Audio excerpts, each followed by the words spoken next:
BJP support ಮಾಡ್ತಾ ಇದೆಯಲ್ಲ sir, ಈ ಪಂಚಮಸಾಲಿ ಹೋರಾಟಕ್ಕೆ ಬಿಜೆಪಿ ಇವತ್ತಿಂದ ಬೆಂಬಲ ಕೊಡ್ತಿದೆ. ಯಾವ್ದಾದ್ರು ತತ್ವ ಸಿದ್ಧಾಂತ ಇಲ್ದಿರೋ ಪಾರ್ಟಿ ರಾಜ್ಯದಲ್ಲಿದೆ ಅಂದರೆ ಬಿಜೆಪಿನೇ. ಏನು ಹೇಳುವ ನಾವು? ಏನಿದೆ ನಿಮಗೆ ತತ್ವ ಸಿದ್ಧಾಂತ ಕಾರ್ಯಕ್ರಮ? ಯಾವ ಥರ ಮಾತಾಡ್ತಾ ಇದ್ದೀರಿ ನಾವು? ರೇ ಸುಮ್ಮನೆ ಎಲ್ಲದಕ್ಕೂ ಕ್ರಿಟಿಕ್ಸ್ ಮಾಡೋದು, ಎಲ್ಲದಕ್ಕೂ ಸಪೋರ್ಟ್ ಮಾಡಲಿಕ್ಕೆ ಹೋಗೋದು. ಅಯ್ಯೋ ಅಯ್ಯೋ ಅಯ್ಯೋ ರಾಮ ರಾಮ ರಾಮ ಎಲ್ಲ ಇದು. ನಾನು ಬಸವ ಮೃತ್ಯುಂಜಯ ಮಹಾಸ್ವಾಮಿಗಳಲ್ಲಿ ವಿನಂತಿ ಮಾಡ್ತಾಯಿದ್ದೀನಿ, ಸ್ವಾಮಿ ನಮ್ಮದು ಬೇಕಾದ್ರೆ ನೀವು ಟೂ ಏನು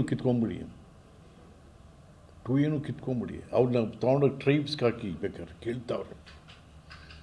ಕುರುಬರಾದಿಯಾಗಿ ಬೇರೆ ಬೇರೆಯವರು ನಮ್ಮ ಎಸ್ ಟಿ ಮಾಡಿ ಕೊಡಿ, ಅವ್ರಿಗೆ ಜಾಸ್ತಿ ಮಾಡಿ ಎಸ್ ಟಿ ರಿಸರ್ವೇಷನ್ ಇದನ್ನು ಸ್ಕೇಲ್ನ.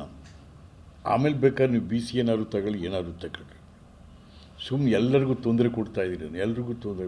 ಆಮೇಲೆ ಏನಾಗಿದೆ ಇವತ್ತು? ಅಯ್ಯೋ ಸುಮ್ಮನೆ ಇವೆಲ್ಲ ಅಶಾಂತಿಗೆ ಕಾರಣ ಕೂತಿದ್ದಾವೆ. ಪರಸ್ಪರ ಒಬ್ಬರಲ್ಲಿ ಅಪನಂಬಿಕೆಯನ್ನು ಬಿತ್ತುವಂಥ ಇದಕ್ಕೆ ಸ್ವಾಮಿಗಳು ಬೇಕೇ? ನಾನು ಯಾವುದೋ ಒಂದು ಸ್ವಾಮಿಗಳೆಲ್ಲ, ನಾಡಲ್ಲಿರ್ತಕ್ಕ ಎಲ್ಲ ಜಾತಿ ಜನಾಂಗ ಧರ್ಮ ಭಾಷಿಕರ ಸ್ವಾಮಿಗಳಲ್ಲಿ ವಿನಂತಿ ಮಾಡ್ತಾಯಿದ್ದೀನಿ, ದಯವಿಟ್ಟು ಪರಸ್ಪರರಲ್ಲಿ ಅಪನಂಬಿಕೆಯನ್ನು ಹುಟ್ಟಿಸ್ಬೇಡಿ. ಒಳ್ಳೆಯದಲ್ಲ, ನಾಡಿಗೆ ಒಳ್ಳೆಯದಲ್ಲ. ಈಗ ಕಾಂಗ್ರೆಸ್ನಲ್ಲಿ ಮಿನಿಸ್ಟರ್ ಆಗಿದ್ದವರು ಇಂಡಿಯಾ ಸಪೋರ್ಟ್ ಮಾಡ್ತಾ ಇದ್ರು, ಈಗ ಕೆಲವೊಂದಿಷ್ಟು ಮಿನಿಸ್ಟರ್ಗಳಾಗಿರೋರು ಇಂಡಿಯಾ ಹೋರಾಟಕ್ಕೆ ಸಪೋರ್ಟ್ ಮಾಡ್ತಾ ಇದ್ರು, ಈಗ ಅವರೇ ವಿರೋಧ ಮಾಡ್ತಾ ಇದ್ದಾರೆ.